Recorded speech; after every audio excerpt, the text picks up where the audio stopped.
थोड़ा साइड दो ना, थोड़ा साइड दो।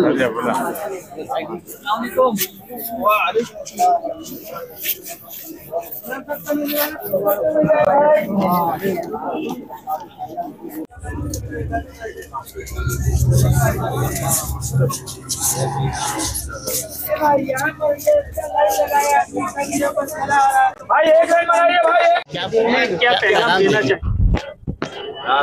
अस्सलाम वालेकुम रहमतुल्लाहि व बरकातुहू। अल्हम्दुलिल्लाह, हम अहले ईमान के लिए आज की तारीख़, आज का दिन और बिलखुसूस अभी वक्त जो गुज़र रहा है, ये बहुत ही अहम और फ़रहत बख्श खुशी देने वाला है, क्योंकि अल्लाह के रसूल सल्लल्लाहु अलैहि वसल्लम के फ़ज़ल व एहसान से हम अहले ईमान अल्लाह के शुक्राने के लिए इकट्ठा हुए हैं।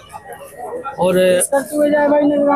ज़माना खूब देख रहा है अल्हम्दुलिल्लाह, ये हज़ारों हज़ार का मजमा किस तरह पुरसुकून अंदाज में हमारी इबादत होती है, क्योंकि हमारी इबादत में हो हंगामा नहीं होता है, शोर शराबा नहीं हुआ करता। अल्लाह के बंदे अल्लाह की यादों में मगन रहते हैं, डूब के रहते हैं।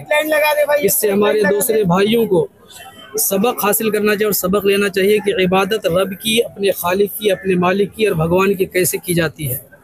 मैं इसके हवाले से तमाम लोगों को ये पैगाम देता हूँ कि मजहबी त्यौहार व तकरीब कोई भी हो, हमें अपने वजूद से किसी दूसरे को तकलीफ़ नहीं देना। हमें यह हमेशा ख्याल रखना है कि हमारी ज़बान से या हमारे वजूद से किसी दूसरे को तकलीफ़ ना पहुँचे।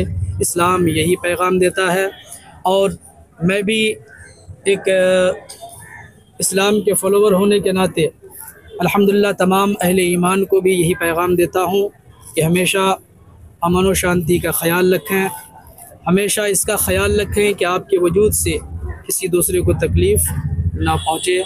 इस्लाम के फ़ॉलोवर बनेंगे इंशाअल्लाह उल अज़ीज़ तो अपने लिए बेहतर, और जो अपने लिए बेहतर करता है वो दुनिया वालों के लिए बेहतर करता है इंशाअल्लाह उल अज़ीज़।